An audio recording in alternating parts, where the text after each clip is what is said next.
آروں کے ساتھ چیر دیا گیا، اتنی اذیتیں دی گئیں، لیکن قرآن اٹھا کے دیکھیے 20 مرتبہ آپ کو یہ جملہ ملے گا، لا اسألکم علیہ اجرا، لا اسألکم علیہ اجرا، وإلی ثمود اخاہم صالحا وإلی مدین اخاہم شعیبا۔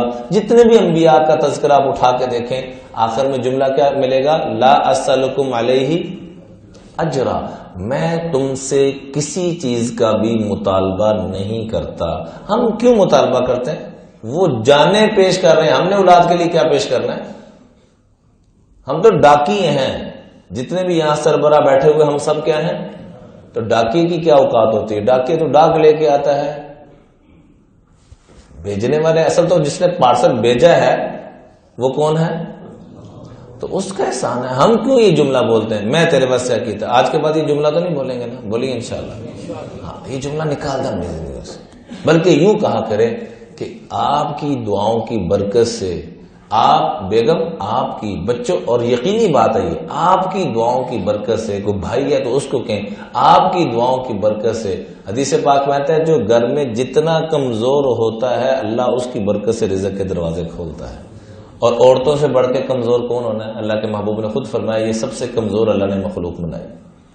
وہ لہذا بات ہے کہ ہماری تربیت نہ ہونے کی وجہ سے وہ بیچاری اکڑتی جا رہی ہیں، کام خراب ہوتا، وہ بھی قصور میرا آپ کا ہی ہے۔ ہم نے وہ تربیت نہیں کی، نہ اپنی بیٹیوں کی۔